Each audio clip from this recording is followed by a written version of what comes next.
Welcome back, Shane GTC. Thanks for tuning in, guys. Today I'm going to walk a delicate topic, but I think you guys will get it.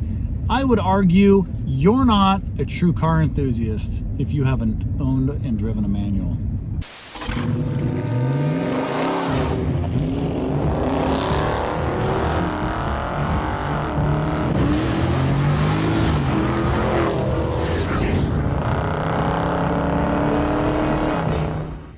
So this is a well-discussed, I think well-researched topic, and I've always been intrigued when I watch car reviews from some of the best journalists, automotives, car and driver. They always gravitate towards the manual, and it doesn't matter how good the gearbox is or how good the motor is. They're always like, make comments like, oh, but only if they made it in a manual, or where's that manual?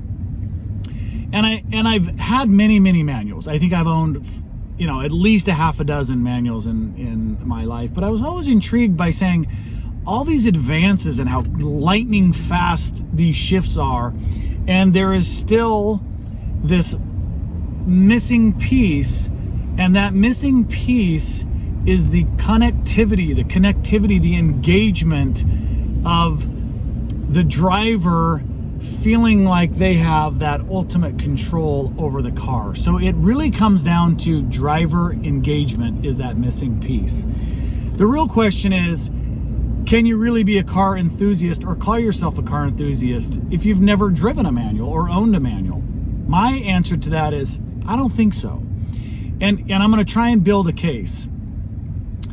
When you drive a manual, there's beyond that level engagement, there's a different level of understanding of the vehicle. It's not just getting in, pushing a button, hitting a D or an R, or just putting the gear button and then just going, and you're just sort of checked out, right? You're not monitoring the RPMs or anything else. When you drive a manual, you have to continuously evaluate the car's status, right? You're constantly watching the RPMs. You've got to know when to shift, when to downshift, when to heel toe, when to brake. You're watching a lot of things, and there's an engagement there that's constant. Unless you're on a freeway and you've got it, stuck in sixth gear and you're just cruising along. So understanding how the clutch works and how the gearbox works and all of that, I think, is essential to the basics of cars. And from there, I think, is where you sort of develop that enthusiasm, engagement, and understanding of just at least basic mechanics. I'm not saying you got to get in there and pull the clutch apart and pull the engine apart and be a mechanic. No. But you've got to understand that. And I think that is where you build that foundation. So I'll let you guys give me some pushback on that, but I'm fearful that today's generation, these younger kids, like even my son, who's now 23 years old, and my other son who's 20, they wouldn't drive a manual. If I got a manual, they'd be like, why do you have to like do this, do this mechanical thing? What are you actually doing? They can't drive a stick? That's like unmanly. They don't get it. They don't get that. And I think we're missing something, and we're not doing them justice.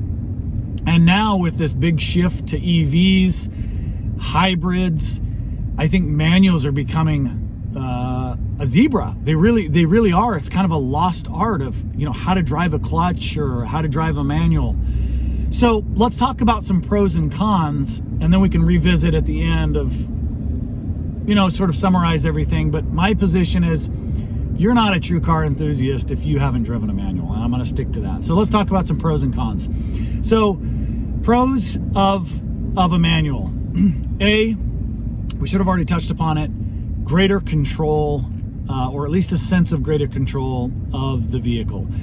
I once read this article where the driver basically said, there is no substitute for my intuition. The car doesn't know what I'm thinking, what I'm seeing. It may do a good job of sort of predicting my acceleration and so forth and be responsive to that, but there's nothing like being able to see a hill coming up or a curve, and you downshift in anticipation of that, and you hold that as long as you want to hold that through the curve, out of the curve, and then you get to choose when you shift that next gear. So greater control. Number two, I think this has become not as strong as an argument, and I'll tell you why, but it's the gas mileage. Traditionally and historically, most manuals get better gas mileage. That is true. Unfortunately, there are exceptions to that, one of which is the CVT transmission, which now will do better. And of course, we're not going to get into EVs because they're not, internal combustion, but I'm talking internal combustion engine. So I still think that's a good argument, better gas mileage. I still like the argument that the lifespan of a vehicle, the manuals tend to last longer, right? There isn't a full transmission, there isn't I think there's just less moving parts, and manuals tend to last longer. Again, less of an argument, maybe a weaker argument, just because the cars these days are built to last longer and you're getting 150,000 miles out of things. So, okay. But I still think that's a good argument. Another one that... 3 teens tried to steal an elderly woman's car in Seattle on Saturday, but there was a problem. None of them knew how to drive it. Car thefts.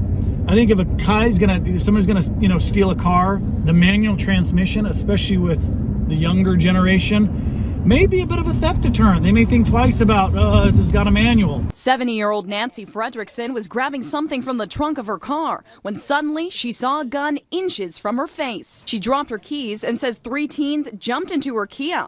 The only problem was none of them knew how to drive a stick shift. But the teens didn't find it funny. They panicked. Cairo 7 obtained this surveillance video showing them sprinting through the parking lot of a business across South Main Street. So that's a lot of the pros. Here's some of the cons. The cons are it can be a lot of work, right? Stabbing the clutch, in and out. If you're in the city and you live in the Bay Area, you're gonna probably go nuts driving a manual transmission. Up hills, down hills.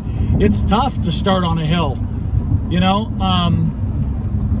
That's a tough thing. I don't think I'd get one if I lived, in a city, unless you had a weekend car and it just was a getaway. So that definitely is a con. Second con would be manual transmissions. Historically, I'm talking a long time ago, used to be the faster car. You could extract more power, but now with the advent of these lightning fast clutches, dual clutches, wet clutches, whatever, just the lightning fast transmissions, manuals are slower, no doubt about it. In fact, most sports cars, when they come out, they'll give you the 0 to 60 times in both the manual and the automatic, and there's almost always a little bit of a difference there. Doesn't matter. I don't care how fast your feet are, they're not as fast. So that's definitely a con. Another con would be they don't make every car in a manual. You can't just go and say, hey, I want this Toyota Camry and I love it, but I want it in a manual. They don't make them.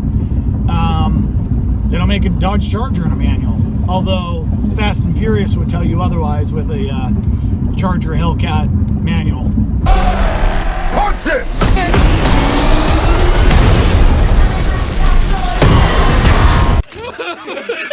Oh. They don't make them in everything, so you're gonna be limited on what cars make those. And furthermore, when you look at the vast majority of even the cars that are manual, those are hard to find because they're making the vast majority in automatics. So we went, my brother and I recently, to look at a Mazda Miata. They had plenty of Miatas. They had plenty of Mazda 3s, no manuals.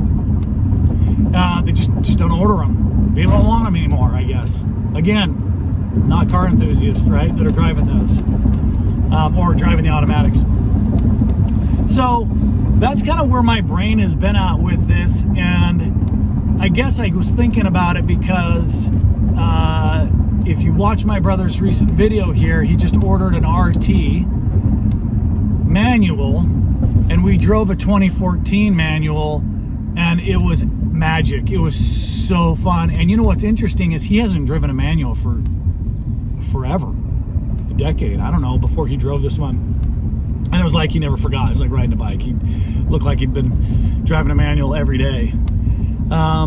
So there's my pros and cons. There's my points. I think the majority of you guys would say absolutely gotta have the manual. It's the best thing for driver engagement and enthusiasts, and if you can get it in manual, get it in the manual. Let me know your guys' thoughts. Appreciate you guys listening, and I look forward to some comments below. Until next time, this is Shane GTC, and enjoy rowing those gears until I talk to you again. Take care.